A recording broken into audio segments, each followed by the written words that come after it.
하나님의 평화가 여러분과 함께하기를 주의 이름으로 축복합니다. 지난 한 주간도 평안하셨습니까? 오늘 우리에게 주시는 하나님의 말씀은 출애굽기 1장과 2장 그리고 시편 124편, 복음서 마태복음 16장의 말씀입니다. 이스라엘은 400년 동안 애굽에 종살이를 했습니다. 그들은 하나님을 예배할 자유도 그리고 좀 더 나은 삶을 위해서 선택할 기회도 박탈당했습니다. 살고 죽는 것이 애굽 권력자들의 뜻과 선택에 달려 있었습니다. 살아도 사는 것이 아니었습니다. 모든 것을 빼앗기고 기회를 박탈당했지만 히브리 민족에게 선택할 수 있는 것이 하나 남아 있었습니다. 하나님께 부르짖는 일이었습니다. 하나님의 말씀을 기억하고 기도하는 일은 그들이 선택할 수 있는 가장 강력한 저항이면서 또 유일한 돌파구였습니다. 기도 한 구절이 무슨 힘이 있을까라고 생각할 수도 있지요. 그러나 하나님을 신뢰함으로 올려드린 기도 한 구절은 개인의 미래를 변화시키고 한 민족의 운명을 바꿀 수 있는 힘이 있습니다. 성경에서 발견하는 하나님께 응답받는 기도는 자신이 통제할 수 없는 상황 또는 자신의 무능력함을 하나님께 고백하고 인정하는 행위입니다. 그리고 더 강하고 능력 있는 분께 도움을 요청하는 것입니다. 어떤 영성가는 기도를 이렇게 정의했습니다.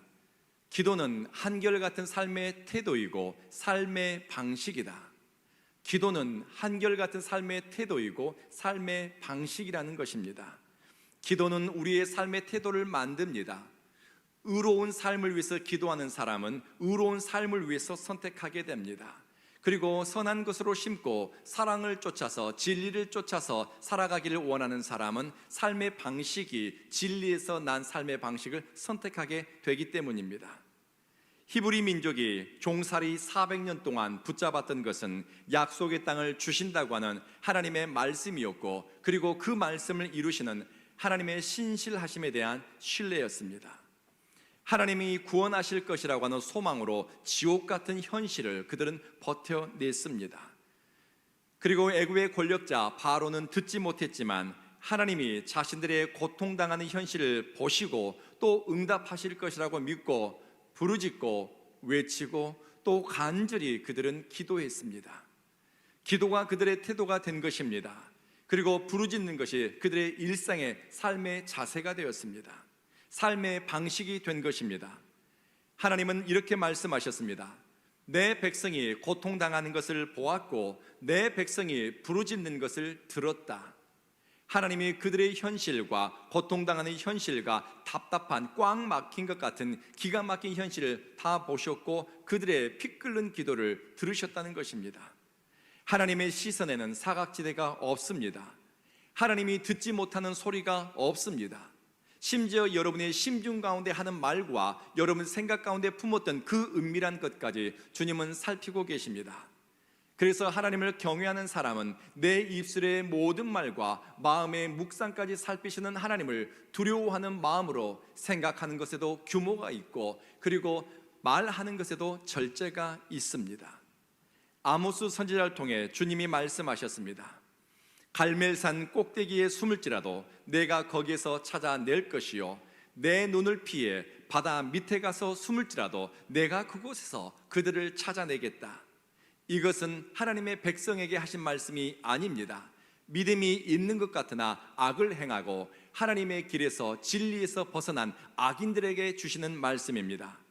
아모스 시대 하나님의 심판을 받아야 할 악인들이 산 꼭대기에 숨고 심지어 바다 밑에 가서 숨을지라도 하나님은 그곳에서도 그들을 찾아내시고 또 하나님의 징계와 심판이 정확하게 임하게 하신다는 것입니다. 악인들의 악한 뜻과 그들의 계획을 낱낱이 아시는 하나님은 그들이 행한 악과 그들이 쌓은 악이 결국에는 그들의 올무가 되고 그들에게 징계가 될 것이라고 경고하셨습니다. 그리고 이사야서 18장에서 주님이 말씀하십니다. 내가 나의 처소에서 조용히 내려다보겠다. 더운 밤에 이슬이 내리는 것처럼 한여름 떼약볕처럼 그들에게 내리쬐겠다. 이사야 18장의 말씀은 하나님이 사랑하는 백성, 하나님이 구원하시기를 원하는 백성, 하나님이 애정이 가득한 시선으로 그의 백성을 살펴보시고 바라보시겠다고 말씀하셨습니다. 하나님의 시선에서 벗어난 개인과 나라는 없습니다. 믿음으로 사는 사람, 하나님을 경외하는 신앙으로 사는 사람은 일상에서 하나님의 시선을 의식하며 사는 사람입니다. 남의 이목을 두려워해서 선택하는 것이 아니라 하나님을 의식하면서 일상의 크고 작은 일을 선택하고 하나님 경외하는 마음으로 선택하는 사람입니다. 이렇게 하나님의 시선을 의식하며 사는 사람은 좌우로 에워싸임을 당하는 것 같고 답답한 일을 당할 때 문제 해결의 실마리를 사람이 아니라 하나님에게 묻고 하나님에게서 찾습니다. 출애굽기 1장은 종살이하는 이스라엘 민족의 답답하고 고통스러운 이야기가 언급됩니다. 출애굽기 2장에는 사망의 음침한 골짜기를 통과해야 하는 어느 한 가족의 기구한 이야기, 정말 절망스러운 이야기에 관한 내용입니다. 그리고 하나님이 어떻게 한 가족을 구원하시고 한 개인을 살피시고 민족을 구원하신지 하나님의 구원의 섭리에 관한 기사가 출애굽기 2장에 기록되어 있습니다. 먼저 이스라엘이 처한 현실의 문제들입니다. 애굽에 종살이하는 이스라엘이 풀어야 할 문제들이 한두 가지가 아니었습니다. 그들은 자유를 잃었습니다. 하나님은 자유자로 그의 사랑하는 사람을 놓아주는데 이스라엘은 사람의 종이 되었고 국가의 종이 되었습니다. 독재자의 종이 되었습니다. 환경에 갇히게 되었고 자신들의 선택과 미래를 모두 빼앗겼습니다. 16세기 종교개혁자 마틴 루터는 그리스도인의 자유라고 하는 논문에서 이렇게 말합니다. 그리스도인은 그리스도 안에서 누구에게도 종속되지 않은 자유를 가졌다. 그리스도인은 누구를 종속시키지 않습니다. 참된 그리스도인은 누구에게도 종속되지 않습니다. 그리고 참되게 그리스도를 따라가고 성령의 인도함을 받는 사람에게는 그루밍 폭력이라든지 다른 사람을 가스라이팅 한다든지 이런 얘기가 없습니다. 왜냐하면 누구를 종속시키지도 않고 누구에게도 종속당하지 않기 때문입니다. 우리의 자유는 오직 그리스도에게서 나오고 우리는 오직 그리스도에게만 속했기 때문입니다. 성도의 자유는 하나님의 다스림을 받는 주님의 소유라고 하는 자기 정체성을 가진 사람이 누리는 축복입니다. 그리고 하나님의 섭리와 뜻에 자신을 복종시킴으로써 누리는 것이 성도의 자유입니다. 성령 안에서 그리스도가 이루신 구원을 참여하는 사람, 그리스도 안에서 주어진 선물, 그것이 자유입니다. 이스라엘은 자유를 잃은 것뿐만이 아니라 현재적 생명의 위협을 받고 민족 공동체의 미래까지 위협을 받습니다. 남자아이가 태어나면 다 죽이라고 애굽의 권력자는 명령을 내렸습니다. 무자비한 병사들은 히브리 남자아이들을 살해하고 바로의 명령을 받은 산파들은 사내 아이로 태어난 모든 아이들을 죽여야 하는 기가 막힌 현실이 펼쳐졌습니다. 권력자의 야만적이고 폭력적인 억압을 피해서 달아날 방법이 보이지가 않습니다. 절대 권력은 비인간화를 초래한다라고 에릭 코퍼라고 하는 철학자는 이야기합니다. 바로의 절대 권력은 타인을 착취하고 다른 민족의 기회와 행복을 짓밟고서 세워졌습니다. 애굽 안에서 역사하는 것은 비인간화입니다. 양심이 죽고 사람이 도구로 전락했습니다. 비인간적이고 야만적인 폭력이 무자비하게 통제되지 않고 행해졌습니다. 가해자는 양심의 가책을 느끼지 않습니다. 피해자는 자신을 돌볼 수 있는 수단이 아무것도 없습니다.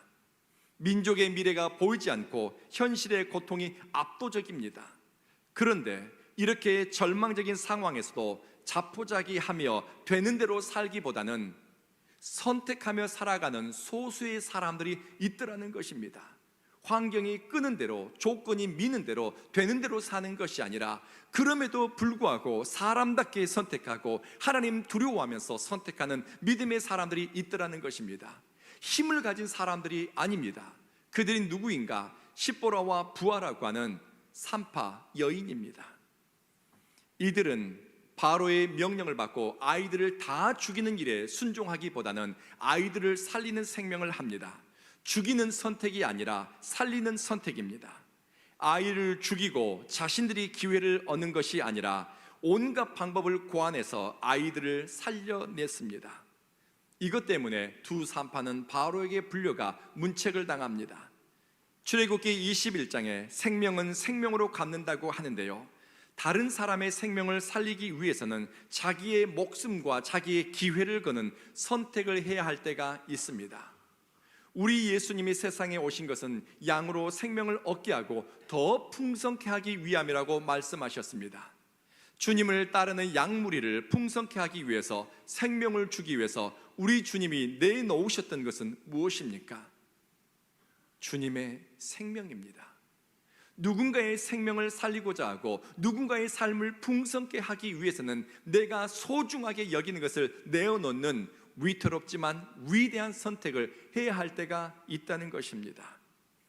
시보라와 부하라고 하는 여인은 바로의 명령이라고 하는 것을 핑계로 왕의 명령에 순종한다고 하면서 아이들을 죽일 수도 있었겠지요. 그리고 왕에게 순종함으로 절대 권력의 비위를 맞춤으로써 자신들의 기회를 더 확장시켜 나갈 수도 있었을 것입니다. 그러나 그리하지 않았습니다. 그 이유에 대해서 출애굽기 1장 17절에 이렇게 밝힙니다. 산파들은, 시보라와 부하라고 하는 이 두 여인은 하나님을 경외하여 하나님을 두려워하여 애굽 왕의 명령을 어기고 남자아이들을 살렸다. 세상 권력 무섭지요. 그러나 시류에 따라서, 환경에 따라서 적당히 타협하면서 사는 길보다는 여인들은 하나님을 두려워함으로 선택했습니다. 등 떠밀려 사는 삶보다는 믿음으로 선택하는 삶을 그들은 의지적으로 뜻을 세워 갔다는 것입니다. 고린도전서 10장의 말씀입니다. 모든 것이 가하나 모든 것이 유익한 것이 아니요, 모든 것이 가능하지만 모든 것이 덕을 세우는 것이 아닙니다. 하나님을 경외하는 사람은 자신의 선택을 통해서 신앙을 고백하게 됩니다. 내 선택이 하나님의 사람과 공동체의 유익을 가져오는가, 아니면 혼란과 갈등을 야기시키는가? 내 선택이 사람을 살리고 생명을 풍성케 하는가, 그렇지 않은가? 산파들의 선택은 생명을 살리고 풍성케 하는 하나님의 속성과 연결되어 있습니다. 하나님은 정확하신 분입니다.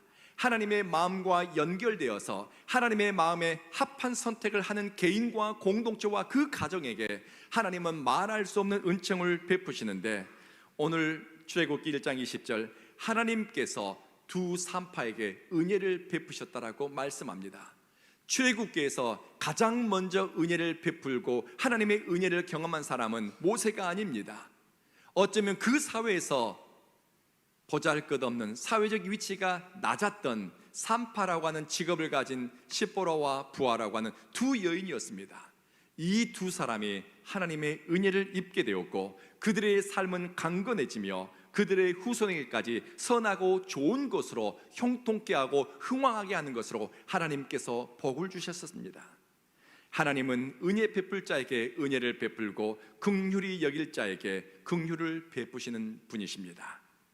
이제 하나님의 구원이 가까워 옵니다. 동투기 전에 가장 어둡다라고 하는 말이 있습니다. 하나님의 구원이 이스라엘 민족에게 임하기 전 가장 어둡고 고통스러운 순간을 보내야 했습니다. 애굽의 바로는 모든 백성에게 명령하여 히브리 가정에서 사내 아이가 태어나면 그 아이들을 모조리 나일강에 던지라고 명령했습니다. 전에는 산파에게 명령을 내렸지만 이제는 히브리의 사내 아이를 죽이라는 명령이 모든 백성에게 내려진 것입니다. 권력자의 명령을 지켜야 할 의무가 백성에게로 확대되었습니다. 한두 사람이 순종하고 말고 아니고가 아닙니다. 모든 사람에게 권력자의 끔찍한 명령이 내려진 것입니다. 그런데요, 우리는 성경을 읽다 보면 하나님의 섭리와 하나님의 뜻이 얼마나 정확한지를 발견하게 됩니다. 악으로 씨 뿌린 사람은 악으로 결실하게 됩니다. 하나님이 살피고 구원하고자 하는 개인과 공동체에게 눈물을 흘리게 하는 사람은 나중에 피 눈물을 흘리게 됩니다. 이스라엘의 사내 아이를 죽이라 명령했지만 하나님은 애굽의 바로의 장자, 그리고 애굽에서 태어난 모든 사람의 장자, 심지어 짐승의 초태생까지 다 죽입니다. 애굽이라고 하는 나라 그 자체가 초상집으로 바뀌게 됩니다. 근동지방의 절대 제국이었던 애굽이 장례식장이 된 것입니다. 제노사이드, 인종 총소입니다. 혹은 인종 학살이라고 부르지요. 구약 성경에서 최초로 인종 학살이 언급된 것이 출애굽기 1장과 2장입니다. 그리고 그 대상은 히브리 노예였습니다. 레위 지파의 후손의 가정에 한 아이가 태어납니다. 나중에 이 아이는 모세라고 불리게 됩니다. 아이가 너무 잘생기고 예뻐서 부모는 아이를 석 달 동안 꼭꼭 숨겨놓고 아이를 돌보았습니다. 언제 이 아이를 빼앗기게 될지 모르는 상황입니다. 들키게 되면 아이의 생명은 나일강에 던져지는 것입니다.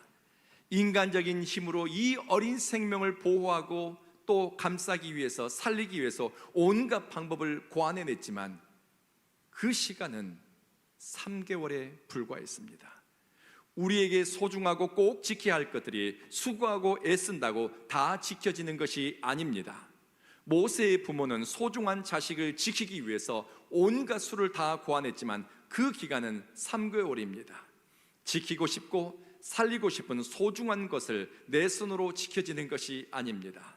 전능하신 하나님의 손에 의해 보호받고 그분이 울타리가 되어주실 때 우리의 안전, 후손의 안전, 그리고 우리가 가장 소중하게 여기는 것이 지켜질 수가 있습니다. 모세의 부모는 아이를 돌보기 어려운 상황이 되자 갈대 상자를 구해옵니다. 갈대 상자 찌그러뜨리면 부서집니다. 얼마나 연약합니까? 이 연약한 갈대 상자에 송진을 바르고 역청, 타르, 아스팔트를 바릅니다. 방수 공사를 한 거죠. 그리고 그 작은 갈대 상자에 너무나 예쁜 내 자식을, 그 아이를 넣고서 이제 나일강에 띄워 보냅니다. 자신들이 할 수 있는 최선의 선택이었습니다. 그런데 이 선택이 너무나 위태롭고 너무나 연약한 선택입니다. 그런데 모세의 부모가 할 수 있는 것은 이것밖에 없었습니다. 나일강은 세계에서 가장 긴 강입니다. 그 강폭은 수백 미터에 이릅니다. 거센 강물을 띄워보낸 갈대 상자 안에 든 모세의 운명 아무도 모릅니다. 강물이 모세를 어디로 끌고 갈지, 가라앉게 될지, 바위에 부딪히게 될지, 악어밥이 될지 아무도 모릅니다. 뒤집히지는 않을지, 파도에 휩쓸려 가라앉지는 않을지, 강의 흐름에 맡게 하는 것이 꼭 우리의 인생 같습니다. 저 굽이굽이 도는 곳에 잘 넘어갈 수 있을지, 어느 곳에 가라앉을지, 어느 곳에 뒤집힐지 모르는 인간의 불리하고 불안정하고 불리한 삶, 꼭 우리의 인생처럼 보입니다. 섰다 하나 넘어질 것을 조심해야 됩니다. 아무리 방수 작업을 꼼꼼히 하고 준비를 했어도 거대한 강물 앞에서 갈대 상자는 위태롭고 불안합니다. 모세의 부모는 나일강 흐르는 물줄기를 보면서 하나님의 섭리 가운데 아이의 운명을 맡겼습니다. 그래서 갈대 상자를 띄워보내고 이 상자가 어떻게나 저 멀리서 지켜보았습니다. 갈대 상자는 강물을 따라 흘러가는 것 같지만 아닙니다. 하나님의 인도하심을 따라 그 연약하고 작은 갈대 상자가 흘러가기 시작했습니다. 세상 사람들 보기에는 강물의 흐름에 따라 정처 없이 흘러가는 것 같지만 믿음의 눈으로 보기에는 강물의 흐름이 아니라 하나님의 섭리를 따라서 정확한 것으로 흘러가고 있는데 그 길은 모세가 살고 민족이 살 길이었습니다.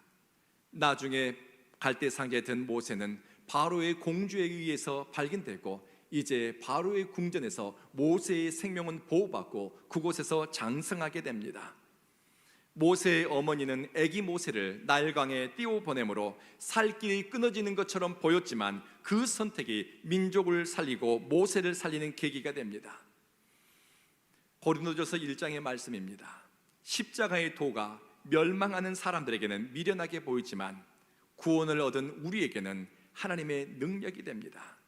생명을 삼킬 것처럼 보이는 저 거대한 나일강이 사람 보기에는 죽을 것처럼 보이지만 하나님께서 붙잡아 주시니 나중에 저 나일강이 모세의 생명을 살리는 생명의 물줄기가 되더라는 것입니다.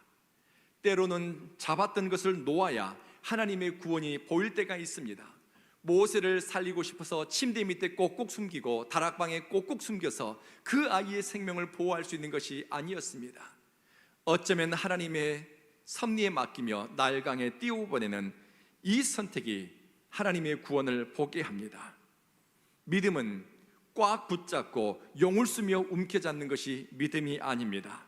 믿음은 잡아야 할 것을 때로는 놓아야 할 때가 있고, 그리고 사람 보기에는 우스워 보이고 별거 아닌 것 같고 불안해 보이지만 갈대 상자 하나 준비하는 마음으로 순종하는 믿음이 필요할 때가 있습니다. 그리고 믿음은 때로는 하나님이 어떻게 역사하시는지 내 능력을 속으로 가라앉히고 내가 할 수 있는 것을 잠잠히 기다리며 지켜보는 것도 믿음입니다. 침묵하는 것도 믿음이요, 기다리는 것도 믿음입니다. 믿으십니까? 사람들은 자기가 할 수 있는 것만 몰두하다 보면 하나님이 나일강의 물줄기를 구원의 물줄기로 바꿀 수 있다는 것을 망각합니다. 역청을 바른 작은 갈대 바구니, 너무나 허술하고 무기력해 보이지만 하나님은 그 작은 바구니를 건져내시고 그 속에 들어있는 어린 생명을 구원해내십니다. 갈대 상자 속에 든 인생이 모세의 인생만이 아닙니다. 그 상자 속에 든 인생이 저와 여러분의 인생입니다. 우리가 선 것처럼 보이지만 흔들리는 인생이요, 장담할 수 없는 것이 우리의 미래입니다. 갈 바를 알지 못하는 깨지기 쉽고 상하기 쉽고 흔들리는 인생이 우리의 삶입니다. 예측할 수 없는 미래 가운데 언제든지 우리는 놓여 있는 것이 우리의 삶이지 않습니까? 눈에 보이는 대로만 판단하고 귀에 들리는 대로만 선택하는 사람은 분별력이 사라져 은혜의 길, 믿음의 역사에서 멀어질 수 있습니다. 왜냐하면 하나님이 하실 것도 자기 생각과 기준으로 미리 판단하고 선택의 기준을 현실적인 안정과 당장의 이익을 쫓아가기 때문에 하나님이 일하실 여지를 남겨두지를 않습니다. 말씀을 마치겠습니다. 때로는 우리가 주님 앞에서 준비한 것이 갈대 상자처럼 보잘것없어 보일 수도 있습니다. 사람 보기에 너무나 허술해 보일 수도 있습니다. 그러나 때로는 침묵함으로 주님이 역사하실 것을 기다리고 바라보고 소망하면서 우리는 하나님이 저 자연의 환경 강줄기마저도 구원의 물줄기로 바꾸는 것을 볼 수 있습니다. 하나님의 시선을 의식하고 생명의 주관자가 되시는 하나님의 섭리를 신뢰함으로 하는 선택은 갈대 상자와 같이 여리고 부족하고 연약한 것일지라도 하나님은 붙드시고 보호하시고 궁극적으로는 소망의 항구로 인도해 가십니다. 사랑하는 성도 여러분, 모세가 들어있는 갈대 상자는 강물의 흐름에 따라 마음대로 되는 대로 흘러가는 것이 아닙니다. 하나님의 손에 의해 인도함 받고 있습니다. 되는 대로 흘러가는 것이 아니라 하나님의 인도함을 받아 살 길로, 구원의 길로 향하는 것이 저와 여러분을 향한 하나님 아버지의 마음입니다. 사냥꾼의 올무에 걸린 것 같은 인생이 하나님이 그 올무를 찢으시고 그 족쇄를 깨뜨려서 이제 우리를 자유자로 놓아주셨습니다. 하나님과 함께하며 비상할 수 있는 자리에 우리를 놓아주셨습니다. 우리를 둘러싼 그물을 찢으시고 갈대 상자에 든 위태로운 인생을 소망의 항구로 인도하시는 분이 누구인가? 마태복음 16장 베드로의 고백처럼 살아계신 하나님의 아들 예수 그리스도, 그분이 저와 여러분을 소망의 항구로 이끄시고 그리고 하나님의 구원으로 인도해 가십니다. 우리의 소망이 저에게서 납니다. 기도하시겠습니다. 기억하십시오. 우리의 구원과 우리의 도움이 천지를 지으신 여호와께로서 난다고 하는 것을 기억하십시오. 이 시간 기도하실 것은 여러분을 올가매고 있는 족쇄는 무엇인지, 사냥꾼의 올무에 사로잡힌 것처럼 여러분을 덮고 있는 그물은 무엇인지 주님께 기도하시면서, 주여, 이제는 이 올무를 깨뜨리시고 사냥꾼의 그물을 찢으시어 나로 자유자로 놓아보내소서. 하나님의 영광의 보좌 앞으로 비상할 수 있는 은혜의 자리로 나아갈 수 있도록 도와달라고 기도하십시다.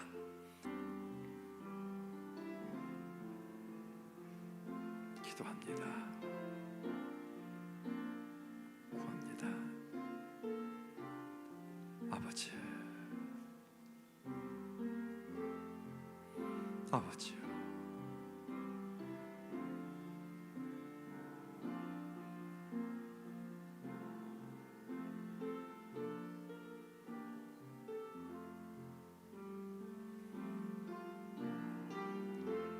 우리 삶을 올가맨 족쇄를 끊으시고 사냥꾼의 올무와도 같은 그물을 찢어내어 하나님의 영광의 보좌 앞으로 비상하도록 돕는 은혜는 천지를 지으신 하나님께로부터 납니다. 살아계신 하나님의 아들 예수 그리스도를 사랑하는 이들 가운데 더 겸손하고 더 진실하며 애통하는 마음으로 주의 인도하심과 섭리의 은총을 구할 때 되는 대로, 발길 닿는 대로, 흘러가는 대로 가는 것이 인생이 아니라 하나님이 기뻐하는 자리에 서고 하나님이 뜻이 머무는 곳에 정확히 인도함 받아 갈 수 있도록 은총 위에 은총을 더하소서. 우리 구주 예수님 이름으로 기도합니다. 아멘.